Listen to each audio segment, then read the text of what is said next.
माओ बहनों, छोटे भाइयों, मुझसे बड़े उम्र में बड़े भाइयों, मुझसे बड़े बुजुर्गों,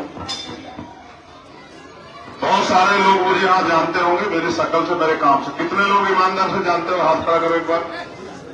ठीक है, आप नीचे करो, आप मत हटाना। ये माए बहनें कितनी जानती, इनमें से कौन कौन जानता मुझे? एक बार हाथ उठाओ। चलो, ज्यादातर लोग जानते हैं। मेरा नाम क्या पता? वेरी गुड, ठीक है, फिर तो जानते हैं। ऐसा होता है अक्सर आदमी झूठ झूठ में हाथ उठा देता है कि भाई सामने वाले आदमी को बुरा लगे, हमारे गांव में आज को बुरा ना लगे। ठीक है, और मेरा नाम जानते तो काम भी जानते होंगे कि मैं क्या काम करता हूं। मैं इस देश में आपकी नौकरी करता हूं। ये नौकरी आपने मुझे नहीं दी, मैंने नौकरी खुद ली, और इस नौकरी में मेरा कर्तव्य है कि जो अधिकार संविधान ने आपको दिए हैं और जो दुश्मनों ने छीन रखे हैं, वो इस नौकरी के जरिए मैं आप तक पहुंचाऊं। इसकी तनख्वाह भी मुझे मिलती है। वो तनख्वाह ऐसी है, जब पिछले गांव में गया, कौन सा गांव था? मदारीपुर वालों ने मुझे बहुत अच्छा खाना खिलाया। मेरे लिए देसी घी लाए, दही लाए, रात विचार में बना होगा कि भाई आ रहा है, हलवा लेके आए, और गर्मा गर्म रोटी उड़द जो है तोले में बना के मुझे खिलाए। तो इसकी तनख्वाह मुझे मिलती रहती। खैर, आगे बात को बढ़ाते हुए आपको सबको बहुत बहुत बधाई कि आपने भव्य गुरुघर यहां बना रखा। एक सुबह में गांव में गया था, वो कौन सा गांव था भाई? सबसे पहले टुंडा में गुरुघर नहीं, मैंने उनसे शिकायत की, लेकिन आपको बधाई कि आपने एक भव्य गुरुघर बनाया और बाबा साहब अम्बेडकर और सतगुरु रविदास जी महाराज की प्रतिमा स्थापित की। इसके लिए भी आपको पुनः बहुत बहुत बधाई। भव्य गेट, सब कुछ बहुत अच्छा है। इसका मतलब यहाँ के लोग जागरूक हैं, वो अपने इतिहास को जानते हैं, अपने गुरुओं को जानते हैं, अपने महापुरुषों को जानते हैं। अब सवाल ये है कि आपने ये मूर्ति क्यों लगाई? कोई एक नौजवान, उनको जो हमारे नंदी फौज है ना, उनको जरा शांत करके आओ। उनको डीजे मिल गया घूमने के लिए, वो डीजे पे चढ़ के घूम रहे हैं, तो उनको समझा दो कि हल्ला ना मचाए, वरना जो मैं बात समझाना चाहता हूं नहीं समझा पाऊंगा। और मैंने फोन आपको क्यों बंद करा पता आपको? इसलिए बंद करा है कि जब मास्टर स्कूल में पढ़ाता है और पढ़ने वाले बच्चों का ध्यान इधर उधर होता है, तो मास्टर तो अपनी पूरी मेहनत करता है, लेकिन बच्चों का ध्यान उस तरफ नहीं होता। तो होता क्या है कि जब पेपर आता है तो बच्चे सोचते हैं कि लिखूं क्या, क्योंकि जिस दिन मास्टर जी पढ़ा रहे थे उस दिन तो बच्चे फोन फान लेके घूमते। ये तो समझो कि जब मैं यहां पढ़ाऊं, अगर मेरी यहां की कई बात आप नहीं समझ पाए तो फिर आप देखना कितने पीछे। तो आपने ये डॉक्टर बाबा साहब अम्बेडकर की मूर्ति क्यों लगाई अपने गांव? क्यों लगाई बता?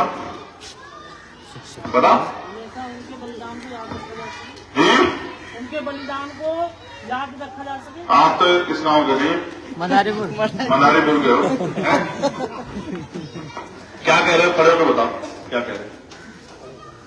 उनके त्याग और बलिदान को याद किया जा सके। उनके त्याग बलिदान को याद किया जा सके। याद, और आदर्शों को मानते हुए उनके आदर्श को हम चलते रहे। उनके आदर्शों को मानते हुए उस पर हम चले, और संसद की ओर चले। संसद की ओर चले, और तो काफिया है। फिर भी बहुत कुछ बता दिया। इनका कहना यह है कि बाबा साहब को हम इसलिए मूर्ति हमने लगाई क्योंकि वो हमारे महापुरुष हैं और उन्होंने हमारे लिए बहुत त्याग बलिदान किया। भाई ये बच्चे बहुत शोर कर रहे हैं यार, नौजवान लोग। मैं फिर भी कह रहा हूँ ना, एक मिनट में समझ, इनको बंद कर देगी पुलिस अभी। क्या तो मना दो है पुलिस वाले गोपाल, जाओ जाओ चुप करके। सब खो रहे अपना, अब प्यार से करना, ठीक है। तो और इन्होंने बताया कि इन्होंने इनके आदर्शों को हमें मानना चाहिए, इनके आदर्शों में चलना चाहिए। तीसरी बात कि संसद की ओर चलो। उस संसद में क्या, क्यों जाना चाहते हो संसद की ओर?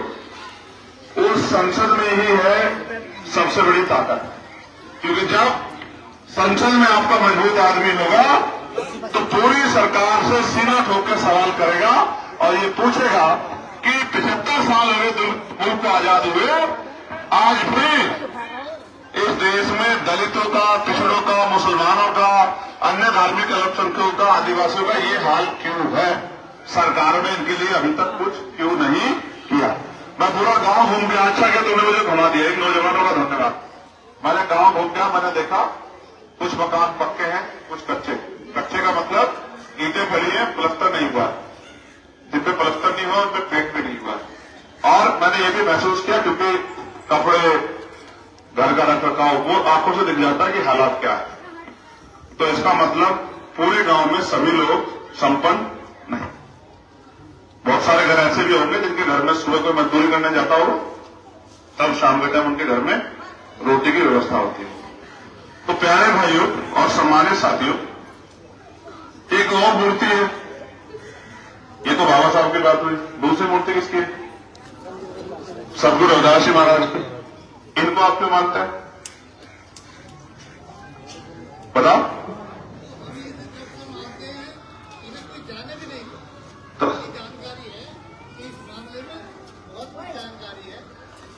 क्यों मानते हो भाई, यही पूछा।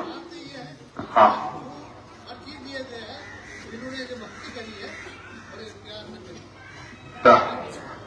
और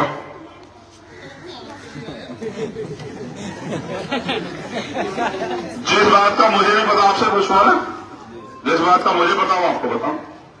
तो हम इनको इसलिए मानते हैं कि देश में जाति है, और जाति के आधार पे प्रेम भी है और ऊंच नीच भी है।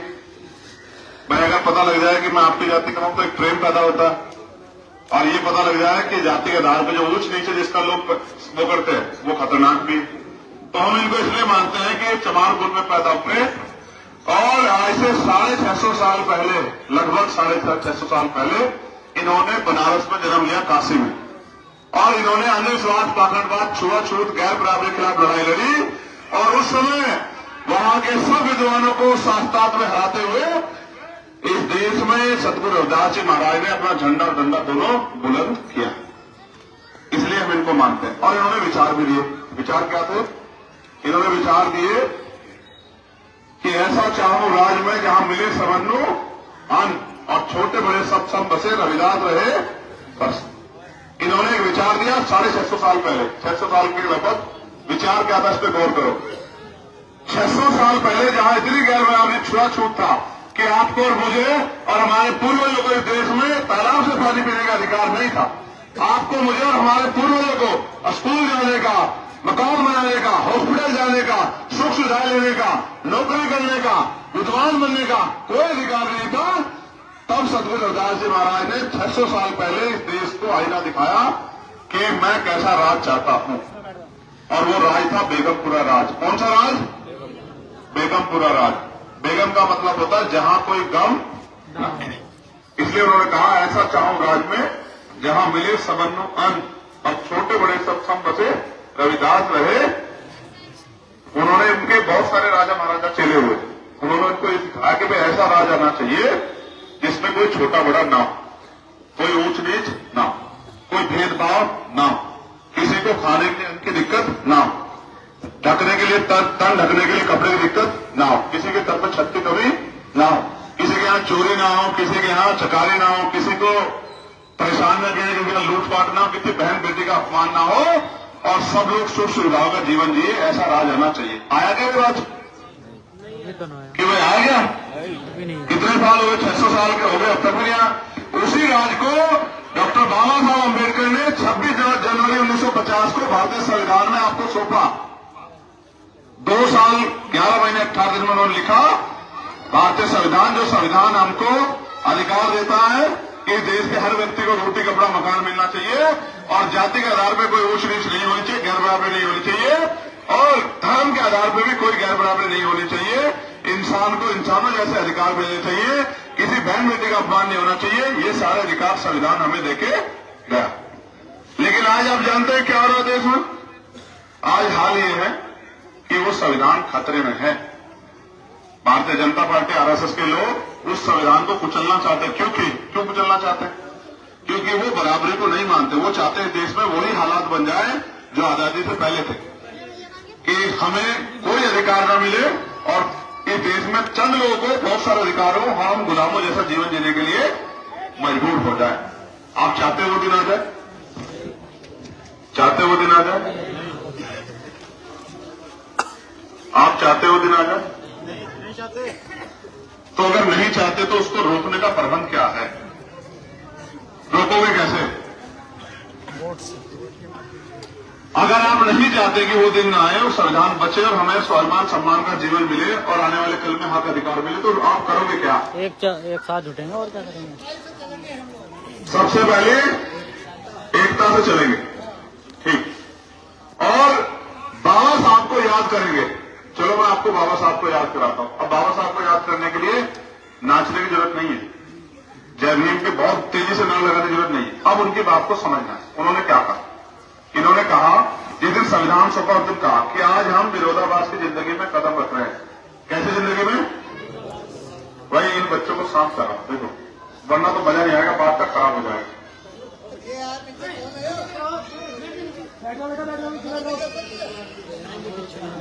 आज देश करो मरो के हालात में है। कैसे हालात में? करो मरो। आज मुझे नेताजी सुभाष चंद्र बोस का नारा याद आता है। इन्होंने कहा, तुम मुझे खून दो, मैं तुम्हें आजादी दूंगा। वो नारा मुझे याद आ रहा है, याद कराता हूं फिर बोलता हूं। बाबा साहब ने कहा, जब संविधान चौपाई कहा, आज हम विरोधाभास की जिंदगी में कदम रख रहे हैं, क्योंकि राजनीति में वन वोट वन वैल्यू, राजनीति में तो हम लोग बराबर हो जाएंगे, लेकिन देश में सामाजिक गैर बराबरी और आर्थिक गैर बराबरी जब तक रहेगी, तब तक राजनीतिक लोकतंत्र सामाजिक लोकतंत्र नहीं बन पाएगा। और जब तक राजनीतिक लोकतंत्र सामाजिक लोकतंत्र नहीं बनेगा, तब तक गरीब का बेटा कुर्सी पर नहीं बैठेगा। और जब तक गरीब का बेटा कुर्सी पर नहीं बैठेगा, तब तक गरीबों की जिंदगियों में कोई उजाला नहीं है। इसलिए आज हम बाबा साहब को याद करते हैं कि उन्होंने उंगली का इशारा संसद की तरफ टूट दिया। एक तरफ गांधी जी थे जो धोती कुर्ता पहनते थे, और एक तरफ कुर्ता नहीं पहनते, धोती पहनते थे। दूसरी तरफ बाबा साहब अम्बेडकर थे जो कोट पहनते थे। एक बार उनसे पूछा गया कि भाई आप कोट क्यों पहनते हो? उन्होंने कहा, मैं अपने समाज का नेता हूं, नेतृत्व करता हूं। मैं उनको ये दिखाना चाहता हूं कि हमें इस कोट को पहन के, जैसा कोट मैंने पहना था, कोट वाला बाबू बनना है। हमें इस देश में भूखा नंगा नहीं रहना, हमें इस देश में स्वाभिमान सम्मान का जीवन प्राप्त करना है, पढ़ लिख के आगे बढ़ना है। उन्होंने नारा दिया कि शिक्षित बनो, चाहे अपने घर की दीवारों पर लिख दो कि हम इस देश के शासक हैं। उन्होंने नारा दिया शिक्षित बनो, हमारे लोग पढ़ने लगे। उन्होंने नारा दिया संघर्ष करो, तो हमारे लोग संघर्ष करने लगे। उन्होंने नारा दिया संगठित हो जाओ, तो हम संगठित होने लगे। और जब तक हम शिक्षित हो गए, संगठित हुए, हमने संघर्ष किया, तो इस देश में हमारा राज आया। और ऐसा राज 2000 साल पहले भी आया, जब इस देश के कमजोर हक वंचित शोषित समाज के लोग, जिनको शूद्र कहा जाता था, वो चंद्रगुप्त मौर्य जी के नेतृत्व में इकट्ठा हुए और इस देश में मौर्य समाज का शासन आया। मौर्य समाज भी हमारा ही समाज है, और उसी समाज, उसी शासन में यह देश सोने की चिड़िया होता था। इस देश में सामूहिक व्यापार था और मिलजुल के लोग आगे बढ़ते थे। मेरे प्यारे भाइयों, याद करो, मैंने आपको ये बात क्यों बताई? क्योंकि बाबा साहब ने यह भी कहा कि अगर लक्ष्यहीन नेता आपके पास होगा और आप लक्ष्यहीन नेता के पीछे चलोगे, तो लक्ष्यहीन नेता समाज को पथ भ्रष्ट कर देगा, गलत रास्ते पर ले जाएगा। अगर आपको नेता चुनना है, तो ऐसा नेता चुनो जो आपको आपकी तरक्की के रास्ते में लेके जाए, जिससे आपके घरों के जो अंधेरा है वो अंधेरा उजाले में बदल जाए। मेरे प्यारे भाइयों और मेरे बड़े बुजुर्गों, मेरी बहनों, माओ, बाबा साहब ने यह भी कहा कि political power is the master की, राजनीतिक सत्ता वो चाबी है जो आपकी सारी आने वाली है। उन्होंने ये भी कहा, अगर आप राजनीति में हिस्सेदारी नहीं लोगे करोगे, तो उसका सबसे बड़ा दंड ये होगा कि योग्य लोग आपके ऊपर शासन करें। बैठे हो, कुछ उठा के भागोगे, सुनते जाओ, मैं जा रहा हूं, तो कितने दिन पर जाओगे घुटनों पर? छोटा बातों सुनाओ, सोचो स्कूल में 12-12 साल पढ़ ली, जब कुछ समझ में नहीं आया, छोटे बातों में क्या समझना। कंप्यूटर तो थोड़ा सा माइक चल रहा है, छोड़, किसी में समझने की प्रयास करो। मेरी बहनों को आवाज आ रही है? पक्का अब आ रही है आवाज? बहुत चिट्ठी है, अच्छी है, बता। ये मेरा ही बात है, लोग माइक की व्यवस्था कर लेना, थोड़ा सा रहो। तो मैं चंद्रशेखर आजाद, आप मुझे जानते हैं, आपके दिलों में मेरे लिए प्यार भी होगा, लेकिन आप ये जानते हैं कि मैं किसी धन्ना सेठ का बेटा नहीं हूँ, मैं किसी नेता मंत्री का बेटा नहीं हूँ। मैं आप ही की तरह गांव में रहने वाले एक प्राइमरी स्कूल के हेडमास्टर का बेटा हूँ, और पिछले 11 साल से गांव-गांव, गली-गली, कस्बे-कस्बे, शहर-शहर, जिले-जिले, प्रदेश-प्रदेश में जा जाके, और मैं और मेरे साथी भीम आर्मी, भारत एकता मिशन के जो हमारे साथी और फिर आजाद समाज पार्टी के साथी, हम लोग दिन रात मेहनत कर रहे हैं कि बाबा साहब अम्बेडकर का सपना पूरा हो और ये देश बाबा साहब अम्बेडकर के सपनों का देश बने। लेकिन सवाल ये है कि भारतीय जनता पार्टी सरकार में बैठी है, उनके पास सरकारी मशीनरी है, उनके पास सीबीआई है, उनके पास ईडी है, उनके पास इनकम टैक्स है, उनके पास एनआईए है, उनके पास पुलिस है, उनके लोग झूठे मुकदमे लगाते हैं, उनके लोग जेल भेजते हैं और रोज रोज वो हमारी बाबा साहब अम्बेडकर की मूर्तियों को तोड़ते हैं जानबूझ के कि हम लोग इसमें फंसे रहे। वो रोज रोज हमारी बहन बेटे का अपमान करते हैं, जुल्म ज्यादती करते हैं। मैं कितनी घटना आपको याद दिलाऊं? मैं एक ही घटना आपको याद दिलाऊंगा।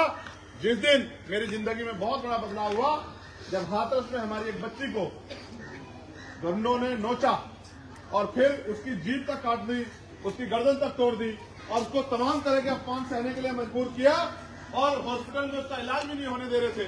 और मुझे खबर लगी, मैं दौड़ा अलीगढ़ गया, रास्ते में पुलिस ने मुझे रोक लिया, मैंने अपनी गाड़ी छोड़ी और बस में बैठ गया।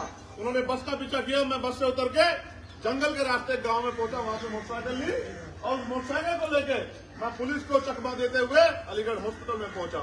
हॉस्पिटल में जाके जब मैंने उस बहन के हालात देखे तो मुझे बहुत तकलीफ और मैंने सरकार से मांग करी कि अगर वास्तविकता में इस बच्ची को बचाना चाहते हो, वास्तविकता में न्याय करना चाहते हो, तो इस बच्ची को अच्छे इलाज के लिए दिल्ली एम्स भेजो। तो सरकार ने एम्स तो नहीं भेजा, सफदरजंग भेज दिया। सफदरजंग में वो बच्ची रही, वहां के डॉक्टर ने इलाज नहीं किया और उस बच्ची की जान। मैं बाहर बिहार में था, चुनाव चल रहे थे बिहार के, मुझे खबर आई कि भैया ऐसा हो गया। मैं तत्काल फ्लाइट लेके आया और सफदरजंग हॉस्पिटल में हमने धरना दिया, लेकिन पुलिस ने हमारे लोगों के साथ मारपीट करके उस बच्ची के शव को उठा ले गए और गांव में जाके उसकी ऐसी माँ जो बैठी है, उसकी माँ को, उसके पिता को, उसके भाई को गेट में बंद कर दिया और उन्होंने जिद की हमें हमारी बच्ची को देखने दो, तो देखने नहीं दिया, उनको मारपीट के बंद कर दिया और बच्ची को पेट्रोल छिड़क के जाके जला दिया। जब उस बच्ची को जला दिया और मैं जब लड़ने के लिए गया तो मुझे गिरफ्तार करके मथुरा के पास कोसी कलेक्ट चौकी है, वहां पूरी रात को रखा और सुबह मुझे वो पकड़ के खा लिया शुक्रवार को। और जब मैं घर आ गया तो वो पुलिस वाले मेरी बात को कह गए कि चंद्रशेखर कहो सरकार की टक्कर मुझे, सरकार को गोली मारे। मेरी माँ ने मुझसे कहा कि भाई चंद्रशेखर, वो पुलिस वाले मुझसे कहने गए कि गोली मारे।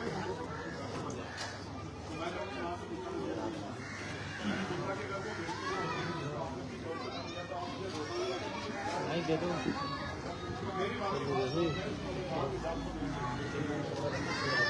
वो दिन है और आज का दिन है जब मैं यहाँ, मेरे भाई मुझे माला पहनाते, मैंने उनको हाथ जोड़ के मना करते कि माला नहीं पहनता। उस दिन मैंने तय किया, वचन दिया अपनी नाम को भी कि जब तक इस देश की सारी बहन बेटे सबसे नहीं हो जाएगी तब तक चंद्रशेखर आजाद मन से माला नहीं पहनेगा और पूरा दोबारा हाथरस में गया, वो गुंडे गिरफ्तार हुए, उनको बचाने का सरकार ने पूरा प्रयास किया। एक बार फिर खबर आई कि उनके घर के सामने एक एक फिर से गड्ढे हो गए और चारों तरफ से भी घरों में कूड़ा डाल दिया है और वो परिवार उम्मीद कर रहा सारी पुलिस प्रशासन मुझे कहते हैं कि चले जाओ, ये ताकतवर लोग गाँव को मार देंगे। मैंने कहा जिंदगी मौत एक बार मिलती है, अगर मैं आज यहाँ छोड़ के चला रहा, किसी की हिम्मत नहीं पड़ेगी, सामना करने की मैं नहीं रहूंगा। पूरी रात में वही रहा, मैंने अधिकारियों को टाइट किया तो रात को 1:30 बजे सड़क बननी शुरू हुई। पहले तो मैंने फिल्मों में देखा था उनके रात बनती है और उस दिन मैंने खुद ही देखा कि 1:30 बजे रात को बनी और सुबह 5 बजे पक्की सड़क बन गई, पूरा सब कुछ साफ हो गया, जेसीबी लग के सारे काम हो गए। उस दिन मुझे एहसास हुआ कि अगर इस लड़ाई को लड़ना तो और मजबूती से इस काम को करना पड़ेगा। और आप जानते हैं जितने भाई मुझे यहाँ देख रहे हैं, जितने मुझे देख रहे हैं, कोई ऐसा दिन है कि जिसमें घर में बैठ कर आराम करता हूँ। हर दिन मैं कोशिश करता हूँ कि जहां मेरी जरूरत है मैं वहां पहुंच जाऊं। अभी 2 दिन पहले मैं औरैया गया, उससे पहले मैं मुजफ्फरनगर गया था और उसके बाद भी मैं जाता रहता हूं। और मेरा दिल इससे तकलीफ में है क्योंकि मैं नहीं चाहता किसी बहन बेटी का अपमान। 2 घटनाएं इतनी बुरी हुई, पहली हुई यहाँ, मैंने अभी पिछले गांव में भी बात बताई थी, मुझे दोबारा बतानी पड़ेगी क्योंकि तुम जाग जाओ। क्या हमने बच्ची अपने पहले जो उनका रेप, आप मुझे जवाब दो। मैं अभी आपसे सवाल, मैं गया मुजफ्फरनगर। क्यों गया? क्योंकि मुजफ्फरनगर का एक परिवार अपना घर पालने के लिए कोल्लू पे काम करता था बागपत। कोल्लू मालिक ने, उनकी एक बेटी थी, जवान बेटी, वो उसके माँ बाप गए जो झोंकने काम बंद करे, खाना खाने चले गए, उस बेटी को बदनीयत से पकड़ लिया। जब पकड़ लिया तो उसने हल्ला मचा अपनी इज्जत बचाने के लिए, तो उन्होंने उसको कोल्लू को फेंक दिया। वो 60% जल गई। अगर किसी ने घटना के बारे में सुना तो वो फिर वो उसके माँ बाप कहने लगे कि हमारी बेटी का इलाज करा दो, तो वो उसको 20 साल की जगह दिल्ली ले गया। दिल्ली में एक अस्पताल में छोड़ के भाग गए। उसका भाई गया रिपोर्ट दिखाने, तो उसको पीटर उसकी पिटाई करवा दी। फिर भीम आर्मी के लोग पता लगा, तो भीम आर्मी के लोग जाकर उसकी FIR दर्ज कराई और उस बेटी को दिल्ली में भी इलाज करा, फिर उसको मुजफ्फरनगर में ले आए। फिर मैं उससे मिलने के लिए गया और वो बिल्कुल लाल से हुई। और जब मैंने उसकी सर पे हाथ रखा पूछा, तो मैंने पूछा न्याय चाहती है, तो उसने रोते हुए मुझसे कहा नहीं था। तो मैंने उसकी माँ को वचन दिया कि उन अपराधियों को सजा दिला करेंगे, आप चिंता मत, और आप अकेले मत समझना, डरना मत किससे। वो ताकतवर लोग आके धमका भी रहते, मैंने उनको कहा कि डरना मत, चंद्रशेखर आपके साथ। ये एक घटना है, ऐसी घटना रोज होती है पूरे प्रदेश में। फिर अभी जो एक औरैया में घटना, एक वीडियो उन्होंने वायरल करी, मुझे भेजी गई कि एक 12 साल का बच्चा और उसकी माँ मुझसे कह रहे थे कि मेरे पति को, मेरे ससुर को, मेरी सास को मार दिया, भैया आप आ जाओ, हमारी मदद कर दो, क्योंकि हम यहाँ डर के साथ में कभी भी हमारी हत्या हो सकती है। फिर मैं उनके यहाँ भी गया। मैं आपसे एक सवाल करना चाहता हूँ, आपसे नहीं कर रहा हूँ, इनसे कर रहा हूँ, मुझसे आंख मिलाओ, जवाब दो, मैं आपका खून। क्या आप इतने कमजोर हो कि अपनी बहन बेटी को रक्षा नहीं कर सकते हो? बताओ। इतने बड़े बड़े बाल रख लो, शरीर मजबूत कर लो, मोटरसाइकिल पे घूम लो, गाड़ी पे घूम लो, लेकिन हमारा असल सम्मान क्या है बताओ? हमारी बहन बेटियां हैं नहीं, हमारा सम्मान। और अगर हम अपनी बहन बेटी की सुरक्षा नहीं कर सकते तो फिर हम कहाँ के गाने बजा लो, रविदासी हम कुछ ही बजा लो, क्या है? आप तो जवाब मुझे छोड़ो सारी बात। जो आदमी अपनी बहन, जो समाज अपनी बच्चों की रक्षा नहीं कर सकता, वो कहाँ का समाज है? तुमसे अच्छा तो जानवर होता है। जानवर को देखना, अगर जानवर के बच्चे पे कोई नजर उठाता ना, तो वो उस आगे, मैंने तो एक वीडियो देखी, एक सांप मुर्गी के बच्चों को पकड़, अंडों को और बच्चों को पकड़ने का प्रयास कर रहा है, उसकी मां अड़ जाती है उनके सामने। ये तो अड़ सकती है, मैं इनको जानता हूँ। आप बताओ, आप कहाँ के बहादुर हो? सचपुरा वालों, जवाब दो मुझे। क्या तो मुझे बताओ, मैं गलत पूछ रहा हूँ क्या मैं सही नहीं कह रहा हूँ? ये होता है नहीं होता बताओ? जब आप रोज अखबार खोलते हो, टीवी देखते हो, यूट्यूब देखते हो, व्हाट्सएप देखते हो, खबरें आती नहीं आती है, तो क्या उन बच्चों के लिए आप पे कोई सुरक्षा चक्र है? मैं आपसे इसलिए पूछ रहा हूँ ना, आप बहुत खुद जवाब देना चाहिए। आप ही तो जवाब दोगे ना। चंद्रशेखर अकेला क्या करेगा? अकेला चंद्रशेखर क्या करे? कितने ए भाई,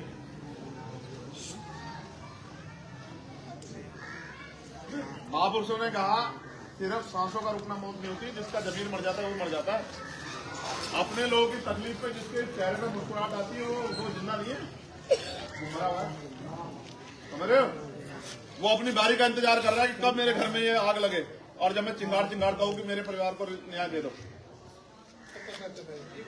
जिसपे बीतती है ना उसको पता लगता है। मैं समाज को परिवार मानता हूं, मुझे पता है कि जब ये तकलीफ होती है तो दिल भी रोता है और आंखें भी। आप पे जवाब नहीं है खजपुरा के लोगों, आप पे जवाब नहीं, क्योंकि आप इस तकलीफ से बेखबर हो। आपके गांव में आपकी आबादी ज्यादा है, आपको लगता है कि अन्याय होता नहीं। सच ये है क्या कि अन्याय होता नहीं है? बताओ बताओ, अन्याय होता नहीं है कि बंद हो गया अन्याय? देखो मैं आपको याद दिलाता हूँ, मूछे रखने पे जितेंद्र मेघवाल की राजस्थान में हत्या की है नहीं की? बताओ। मटकी छूने पे इंद्र मेघवाल की राजस्थान में हत्या की है नहीं की है? घोड़ी पे बैठने पे आज भी मारपीट होती है नहीं होती है? बताओ। लोगों को घोड़ी से उतारा जाता नहीं उतारा जाता? तो फिर आप चुप क्यों? क्या आप जानवरों से ज्यादा मर गए? फिर मूर्तियां काहे को लगा रहे, काहे को नाच कूद रहे?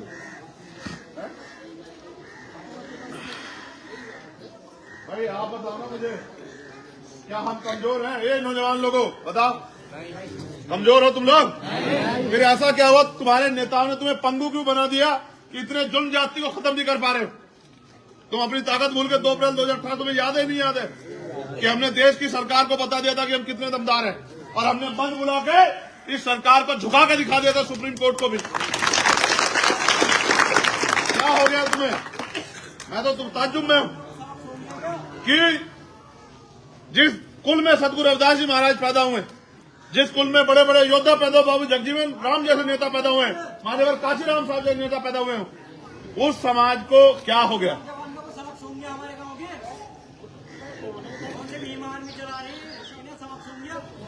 उस समाज को क्या हो गया? उस समाज को ये हो गया है कि वो समाज ये सोचता है कि उनकी लड़ाई कोई और लड़ेगा। असल बात ये है, उस समाज को लगता है, इस समाज को भी लगता है कि इनकी लड़ाई लड़ने के लिए बाबा साहब अम्बेडकर दोबारा आएंगे, सदगुरु रविदास जी महाराज वापस आएंगे, मान्यवर कांशीराम साहब वापस आएंगे और वापस आके वो इनको अधिकार दिलाएंगे। ये मेरे लोगों, भोले भाले लोगों, ये बताओ, जो अधिकार बाबा साहब अम्बेडकर ने अपने 4 बच्चे कुर्बान करके दिए थे, वो अधिकार आपके सामने छीन रहे हैं। अगर बाबा साहब से वास्तविकता में आपसे आंख मिलाओगे, क्या जवाब दोगे बाबा साहब? अगर बाबा साहब सिर्फ अपने लिए जीते तो मेरी माँ बहनों को बैठने के लिए कुर्सी कौन देता? अगर बाबा साहब अपने लिए जीते तो मेरी बहनों को पढ़ने के लिए अधिकार कौन देता? अगर बाबा साहब अपने लिए जीते तो हमारे तन पे सुंदर सुंदर कपड़े कहां से आते? अगर बाबा साहब अपने लिए जीते तो ये गुरु घर कैसे बनता? अगर बाबा साहब अपने जीते तो इन कमजोरों के बच्चों को गाड़ी में बैठने का अधिकार कौन देता? और अगर बाबा साहब अपने जीते तो हमारा वजूद क्या होता? उन्होंने अपने 4 बच्चे कुर्बान किए, काशीराम साहब ने पूरी जिंदगी कुर्बान की, तब जाके आज हम यहाँ खड़े हैं। लेकिन अगर ये सब खत्म हो जाएगा तो फिर कल क्या करोगे? तरफ भाजपा आरएसएस के लोग, आप नहीं अपना काम करो, दुश्मन तो अपना काम कर रहे हैं ना, तो वो तो लग रहा है ना, रोज आरक्षण खत्म हो जाए, नौकरी खत्म हो जाए, सरकारी सिस्टम खत्म हो जाए, संविधान खत्म हो जाए। एक बड़ा, सबसे बड़ा हथियार आपके पास है। जब राजतंत्र था तो हथियार होते थे तलवार, हथियार होते थे भाले, हथियार होते थे बंदूक, तोप, हजारों हजार लोग युद्ध करते थे, हजारों हजार लोग की जान जाती, तब राज बदलता था। लेकिन बाबा साहब अम्बेडकर ने आपको 2 हथियार दिए। एक हथियार ये क्या है? ये कलम, ये कलम युग है। अगर अपराध करे प्राइम मिनिस्टर, मुख्यमंत्री, राज्यपाल या कोई भी आशाराम जैसा हो, राम रेंजर, कितना ताकतवर हो, तो कहां जाएगा? जेल। और एक अधिकार है आपके अंगूठे में, जिसको दिलाने के साथ बाबा साहब ने कहा कि आज मैंने रानी का पेट चीर दिया, आज के बाद राजा बैलेट बॉक्स से तैयार होगा, आपकी वोट से तैयार होगा। आपने राजा बनाया भी, राजा बना भी, राजा ने बनके जो सेवा करता की भी, लेकिन आज राजा शिकंजे में फंस गया। बड़े बड़े लोगों, जिम्मेदार लोगों, आज राजा शिकंजे में फंस गया है। और शिकंजे में फंसा व्यक्ति अपनी लड़ाई नहीं लड़ सकता, आपकी तो क्या लड़ेगा? आपने जो पेड़ लगाया था और जिस पेड़ को सींच के आपने बड़ा किया था, जिसने आपको छांव भी दिया, फल भी दिए, आज वो पेड़ सूख गया। आप बताओ, अपने बच्चों के आने वाले भविष्य के लिए क्या तैयारी है आपको? कौन पैदा कर रहे हो जो आपकी लड़ाई को लड़ ले? किसकी मदद कर रहे हो? कौन सा पेड़ लगा रहे हो जो आने वाले कल में तुम्हें छांव दे, फल दे, आपकी रक्षा करे, आपकी सुरक्षा करे? क्या इंतजाम किया आपने? मैं तो धन्यवाद दूंगा भीम आर्मी के साथियों का कि पिछले 10 साल से उन्होंने कंधे से कंधा मिला के हर एक दिन इस लड़ाई को मेरे साथ लड़ने का काम किया। और चाहे दिल्ली में सदगुरु रविदास जी गुरु घर टूटा हो, एनआरसी का मामला हो, किसानों का आंदोलन हो, पहलवानों का आंदोलन हो, और देश में कहीं भी अगर आज कोई किसी बहन बेटी पर अन्याय अत्याचार होता है, किसी कमजोर के साथ अन्याय अत्याचार होता है, तो पुलिस से पहले भीम आर्मी को कॉल करता है कि भीम आर्मी वालों आ जाओ, मुझे न्याय दिलाने। ये पैदा किया है देश में भीम आर्मी ने। मैं धन्यवाद दूंगा भीम आर्मी के साथियों का। प्यारे भाइयों, ये लड़ाई आखिरी दौर में चल रही है, और जैसे मैंने आपसे कहा था कि नेताजी सुभाष चंद्र बोस ने कहा, और मैं आपको याद दिलाता हूं आपकी ताकत। सुनो मुझसे, ताकत किसे कहते हैं? इस देश में द्वितीय विश्व युद्ध जब हुआ तो यहाँ जातियों के आधार पर रेजिमेंट बनी। क्या बनी? रेजिमेंट। तो एक रेजिमेंट बनी चमार रेजिमेंट, जाट रेजिमेंट बनी, राजपूत रेजिमेंट बनी, महार रेजिमेंट बनी, और एक रेजिमेंट बनी चमार रेजिमेंट। कौन सी रेजिमेंट? और उस रेजिमेंट को कहां भेजा गया? कोहिमा, द्वितीय विश्व युद्ध में लड़ने के लिए। और उसने 3 कंट्रियों की संयुक्त सरकार उसको, आर्मी को वहीं कोहिमा में हरा दिया, बर्मा में, कोहिमा में, म्यांमार में वहीं हरा दिया। और जब वो देश में वापस लौटे तो उनको बैटल ऑफ ऑनर मिला। समझते हो? Battle of honour, battle of honour का गार्ड मिला उनको कि भाई आपकी जो सेना वो सबसे मजबूत है। फिर ये हुआ कि उनसे कहा गया, अंग्रेजों ने उनसे कहा कि नेताजी सुभाष चंद्र बोस आजादी का आंदोलन चला रहे हैं, आप उनके खिलाफ लड़ो। उन्होंने कहा नहीं भाई, हम इस देश में देशभक्त है, हम आपकी सेना में हैं, इसका मतलब ये नहीं कि अपने लोगों के खिलाफ लड़ेंगे। इसलिए उन्होंने मना कर दिया कि हम सुभाष चंद्र बोस जी के खिलाफ नहीं लड़ेंगे। तो उन्होंने कहा हम आपकी सेना हटा देंगे। उन्होंने अपनी नौकरियों को दांव पे लगा दिया और सेना जो चमार रेजिमेंट थी वो निष्कासित कर दी गई और हमारे लोगों की नौकरियां छीन ली गई। लेकिन हमारे लोगों ने लड़ना बंद नहीं किया, वो लड़ना सीख गए थे। वो नेताजी सुभाष चंद्र बोस के साथ चले गए और उन्होंने आजाद हिंद फौज ज्वाइन कर ली और आजाद हिंद फौज के जरिए उन्होंने अंग्रेजों से आमने सामने की लड़ाई लड़ी और अंत अंग्रेजों को यहां से भागना पड़ा। मेरे प्यारे भाइयों, मैं आपकी ताकत याद दिला रहा हूं कि आप कितने शक्तिशाली हो। जब आपके हाथ में हथियार आता है, आपके जब सुरक्षा की जिम्मेदारी आती है, तो आप बड़ी से बड़ी ताकतों को हरा सकते हो। लेकिन आप अपना इतिहास भूल बैठे और जो कौम अपना इतिहास नहीं जानती वो कभी भविष्य का निर्माण नहीं कर सकती। मैं अपने वीर योद्धाओं को याद दिलाना चाहता हूं, आज इस देश को आपकी जरूरत है। ये देश आपको पुकार रहा है। इस देश को बर्बाद करने की कसम भारतीय जनता पार्टी के लोगों ने खा ली है और वो इस देश को टुकड़े टुकड़ों में बांटना चाहते हैं। आज फिर आपको बलिदान के लिए तैयार होना पड़ेगा। मगर इस बार हमें बलिदान झगड़े से नहीं, इस बार हमें संवैधानिक तरीके से, क्योंकि अभी संविधान है, वोट की ताकत से देना। अगर आपने नगीना विधान लोकसभा में आजाद समाज पार्टी के पक्ष में मतदान किया और अपने भाई चंद्रशेखर आजाद को वोट दी, तो यहां से आपकी ताकत बनेगी और ये वो ताकत होगी जो दिल्ली की गद्दी पे जाके दिल्ली के प्राइम मिनिस्टर को, मौजूदा प्राइम मिनिस्टर को आंखों से आंखें मिला के सवाल पूछने का काम करेगी, आपके हितों के लिए काम करेगी। आजादी के इतने दिन बाद भी नगीना में अच्छे हॉस्पिटल, अच्छे स्कूल क्यों नहीं बने, अच्छे कॉलेज क्यों नहीं बने, अच्छी फैक्ट्रियां लग के रोजगार क्यों नहीं मिला, बहनों माताओं तक कुटीर उद्योग लगा के रोजगार क्यों नहीं पहुंचा। बिजनौर के नगीना के लोग हक अधिकारों से वंचित क्यों। आपने नगीना जब पार्लियामेंट बनी, आपने 2009 में जसवीर सिंह जी को सांसद बनाया और जसवीर सिंह जी वोट लेके आपकी और जाके उन्होंने प्रमोशन में रिजर्वेशन का बिल ही फाड़ दिया आपका। ठीक है, कितने लोगों को उन्होंने मजबूर कर दिया। जो काम अटल बिहारी वाजपेयी नहीं कर पाया, जो काम सोनिया गांधी नहीं कर पाई, वो काम हमारे आदमी ने कर दिया दुश्मन के खेमे में जाके। फिर आपने यशवंत सिंह जी को बनाया, वो भाजपा में से भाजपा में रहकर आदमी सांप की उधारी देता है, वो हमारे काम क्या करते बेचारे। और फिर तीसरी बार आपने पिछली बार गिरीश चंद जी को बनाया। आप अपने मन से पूछ के बताओ, क्या गिरीश चंद जी ने जो काम आपके लिए करना था वो किया? सच तो ये है कि गिरीश चंद जी को तो लगा कि पलट के भी मत देखो। हर आदमी मन से यही कह रहा है, हर आदमी हमारे साथ यही कर रहा है कि वो हमसे वोट ले जाता है और मुंह फेर लेता है। उसको लगता है कि गरीबों से उनका कोई वास्ता नहीं। कब तक चलेगा? आप अमीरों को ताकत देते रहोगे, अमीर ताकतवर होते रहेंगे, तो गरीब कैसे ताकत में है, गरीब कैसे पैरों पर खड़े होंगे, मुझे बताओ। ये वोट दिया मजबूरी में, ये हमें अपने से देना था। लेकिन अब यहाँ जितने आदमी खड़े हैं, इतना ताल्लुकात है हमारा इस जिला बिजनौर के अंदर कि जब देखना ताकत तुम्हारी खुद की, हमारी कितनी ताकत है। अब मैं आपके पास आ रहा हूं, ये बताओ, अगर आपका विकल्प आता है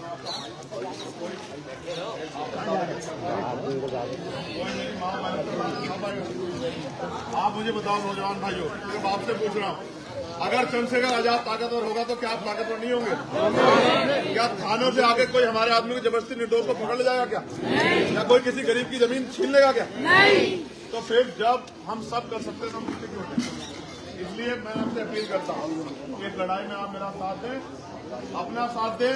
आप सबको जिताते आए, इस बार आप अपने जीतने की तैयारी करें और अपने बीच के अपने भाई को आगे बढ़ाने का काम करें, जिससे कि वो लड़ाई दिल्ली तक जाए और दिल्ली में जहां भी देश दुनिया में हमारे लोग हैं, हम उनको इकट्ठा करके एक ताकत बनाने का काम कर सकते हैं। क्या आपको लगता है मेरे अंदर काबिलियत की कमी है? क्या मैं कोई लड़ाई लड़ने में किससे पीछे हूँ? क्या मैं पढ़ाई लिखाई में किससे पीछे हूँ? जब अधिकारी मेरे सामने आता है, हालात क्या होते हैं आप बताओ? पानी भरता है नहीं भरता है? तो अभी तो मेरे पास कुछ है ही नहीं, तब ये हाल है। अगर मैं ताकतवर होऊंगा तब क्या हाल होगा, समझते हो? इसलिए हाल तो ऐसे ही होने। ठीक है, जो अधिकारी काम नहीं करेगा सस्पेंड होगा, मुकदमा लगा के जेल भेज देंगे, सब ठीक कर देंगे, चिंता मत करो। इसलिए मैं आपसे अपील करूंगा, इस लड़ाई में आप मेरा साथ दो। आप बताओ कौन कौन साथ देगा? हाथ खड़े करो, दोनों हाथ खड़े करो तब माना जाएगा। एक हाथ से नहीं, एक हाथ से केंद्रीय भैया के हाथ में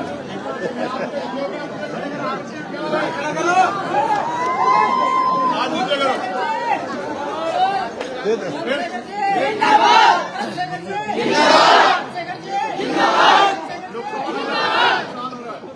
ये भूल जाएंगे जिंदाबाद जिंदाबाद। अच्छा, मेरा चुनाव निशान बताओ, एक मिनट जाओ, मेरा चुनाव निशान बताओ क्या? तुम्हें किसने बताया हमारा? ये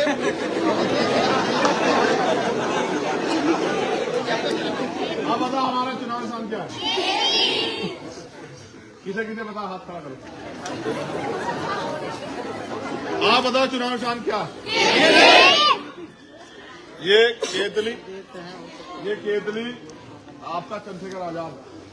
चाहे तो आप इसे ताकतवर कर दो और चाहे अपने चंद्रशेखर आजाद को कमजोर कर दो।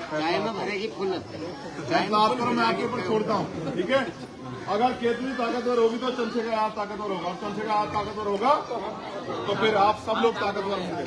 देखो, मैं पैदा भले ही सहारनपुर में हुआ हूँ, ये मेरे हाथ में नहीं था, लेकिन मैं वचन देख कहता हूँ ये गुरु घर है हमारा। क्या मैं कोई बात झूठ बोलता हूँ? ये हमारा गुरु घर है कि मैं अपनी कर्म भूमि इस जन्म भूमि को बनाऊंगा, इसको छठपुरा को, और मैं सदगुरु रविदास जी महाराज के अपने गुरु घर में खड़ा कहता हूँ। मैंने इनके अलावा किसी को नहीं माना बचपन से लेकर आज तक, आप जानते हो। मैं आपको ईमानदार से कहता हूँ कि जब तक मेरे खून में लहू का आखिरी कतरा रहेगा मेरे शरीर में, मैं ईमानदारी से आपको आपके हक अधिकार को दिलाने के लिए लड़ता रहूंगा। मैं आपको पीठ नहीं दिखाऊंगा, मैं आपको मुंह नहीं छिपाऊंगा, मैं आपका वो खून नहीं जो मुंह में छिपा ले। और मेरे कंधों पर जिम्मेदारी आने वाली पीढ़ियों की, मेरी बहनों की, मेरी माओ की, मेरे छोटे बच्चों की, मेरे भाइयों की, मैं उनको पीठ नहीं दिखा सकता। आप सोचो, एक मुकदमे डर जाता आदमी। मेरे ऊपर कितनी गोली चली नहीं चली? लगी भी नहीं क्या? जिस दिन वो गोली लगी आपको कैसा लगा? आप बताओ मेरे ऊपर गोली क्यों चलानी पड़ी? क्योंकि कुछ नेता यहाँ सीबीआई इनकम टैक्स से डर जाते हैं, और आपका चंद्रशेखर आजाद ना सीबीआई से डरता ना ईडी से इनकम टैक्स से, क्योंकि वो भी आपकी तरह गरीब का बेटा है। तो उसकी हत्या करने का प्रयास किया। क्यों मारना चाहते हैं चंद्रशेखर आजाद को? क्योंकि चंद्रशेखर आजाद खड़ा होगा तो गरीब खड़े होंगे, समझ रहे हो? चंद्रशेखर आजाद खड़ा होगा तो गरीबों के घरों में रोशनी आएगी, मेरी माओ बहनों को रोजगार मिलेगा, मेरी बहनों को पढ़ने की आजादी मिलेगी, उनको स्वाभिमान सम्मान का जीवन मिलेगा, और कोई गुंडा उसकी हैसियत नहीं होगी किसी गरीब की मांग उठा के देख ले। ये लड़ाई है बस चंद्रशेखर आजाद की। और मैं फिर कह रहा हूँ, कोई आप देख लेना, अगर आपने प्यार आशीर्वाद दिया तो इतिहास लिखा जाएगा नगीना में, और याद करेगा पूरा भारत कि भाई इतिहास लिखा गया। क्या हमारे लोग गरीब अमीरों के गुलाम? अमीर पूछते हैं आपको, चुनाव के बाद किसने आगे पूछा किसने पूछा कि बच्चे बीमार है?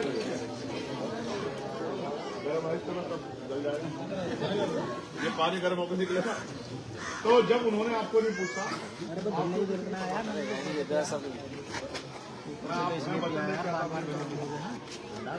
आप बताओ,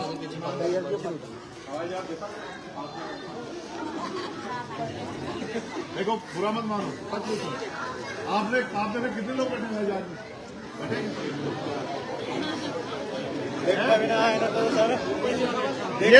ये हमारी पहुंच से बहुत बाहर क्यों? बताओ ना, क्यों है हमारी पहुंच से बाहर? इसलिए बाहर है हमारी पहुंच से क्योंकि गरीबों को, अमीरों को गरीबों से कोई मतलब नहीं, तो गरीब भी अपने बारे में सोचें, ठीक है?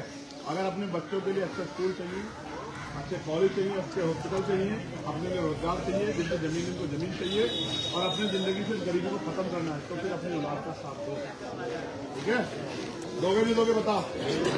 आखिरी बात, अभी लड़ाई का 1 साल पूरा हुआ, अब देखो, कोई भी लड़ाई बिना सहयोग के नहीं लड़ी जाती। ये मैंने मान्यवर काशीराम साहब से सीखा, ठीक है? जब आप अब जयंती मनाओगे ना, तो आप जयंती में चंदा इकट्ठा करोगे नहीं करोगे? क्यों करते हो? इस गांव में ऐसा भी कोई मजबूत आदमी होगा जो अकेला भार उठा सकता है, लेकिन उसमें हम हिस्सेदारी करते हैं। ये जयंती हमारी अपनी है, इसमें हम सबकी भागीदारी होनी चाहिए, और होनी चाहिए उनसे। तो पहले तो एक नंबर नोट करो आप, वरना बात खराब होगी। बीच में कहते नंबर बताओ, नंबर बताओ, नोट करो 78, मोबाइल फोन निकालो, मोबाइल फोन 78, दोबारा 78 82 78 07। ये अंग्रेजी में होगा, हिंदी में सुन लो। 78 78 82 78 07।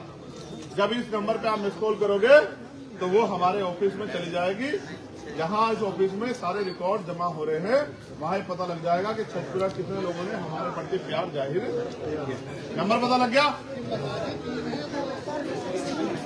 देखो 78, 88,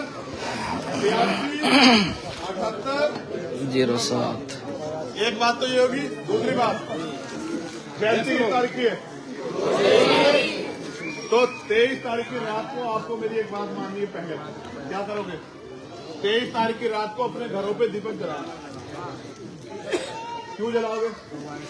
एक तो दीपक रोशनी का प्रतीक, और हमारे घरों में तो रोशनी आएगी, हर दिन में भी रोशनी आएगी। दूसरा, हमें ये भी बताना कि हम हमारे महापुरुष गुरु कौन है, हम किनको मानने वाले लोग, समझ रहे हो? और हमारी जो औलाद है, बाबा साहब ने कहा जो कौम अपना इतिहास नहीं जानती वो कभी भविष्य का निर्माण नहीं कर सकती। हमारे बच्चे भी जाने कि हम ये सदगुरु रविदास जी महाराज कौन, समझ रहे हो? अपने इतिहास को जिंदा रखने के लिए अपने अपने घरों पे दीपक जलाना, गुरु घर में भी दीपक जलाना। जिस तरह और सब लोग अपने त्योहारों पर सजाते हैं, आप भी सजाना, समझ रहे हो? कि आपका इतिहास जिंदा रहे। आप भूल गए ना, आपको लगता है आप भेड़ बकरी हो इसलिए मर रहे हो आप लोग, भेड़ बकरी बैठ गया आपके साथ। समझ रहे हो? भेड़ बकरी नहीं हो आप। और सुनो, आप देखो जिनसे मुकाबला है उनके पास पूरी मीडिया है या नहीं है? पूरे माफिया है, पूरी सरकार उनकी है, पुलिस उनकी है, इंटेलिजेंस उनकी है, सारी मशीनरी उनकी है, और उनके पास पैसे की भी कमी नहीं। तो उनका मुकाबला कैसे करेंगे? उनका मुकाबला करेंगे आपके सहयोग से, आपके आशीर्वाद। तो चाहे आप 1 रुपए की मदद करें, लेकिन अपनी मेहनत ईमानदारी कमाई से मदद करें। उसका कारण आपका दिया हुआ 1-1 रुपया मुझे ताकत देगा, मेरा हौसला बढ़ाएगा, और वो 1 रुपया मेरे लिए आशीर्वाद जैसा। आप ये मत सोचना कि हम 1 रुपया देगा तो छोटे हो जाएंगे। मैं कहता हूं जो 1 रुपया देगा वो मेरे लिए 1 लाख से भी बड़ा। जिसके और वो कोई हिम्मत वाला हो तो और भी दे दे, ठीक है, लेकिन 1 रुपया तो कम से कम सहयोग करें, जिससे आपके खून की हिम्मत बढ़े और वो इस लड़ाई को मजबूती से लड़े। आप भी चाहते हैं मजबूती से लड़ूं? बताओ, कितने लोग चाहते हैं मजबूती से लड़ूं? ऐसे उठाओ फिर तुम चाहते। एक हाथ वाले की बार वाले मत देखो, जो एक हाथ में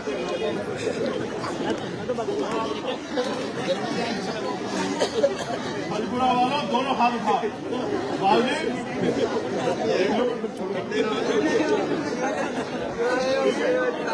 अब इस केतली को वहां रख दो।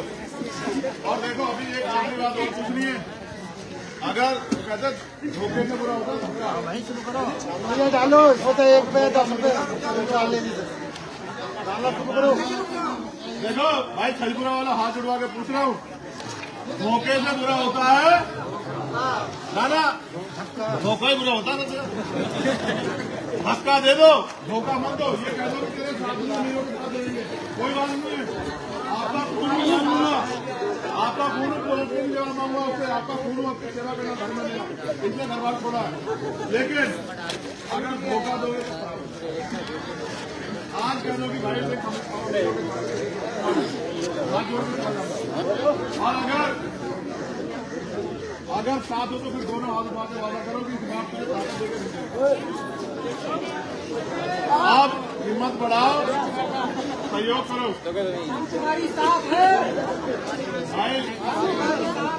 चाहे 1-1 रुपये की मदद करो, आगे बढ़ के जाओ, रास्ता छोड़ो भाई।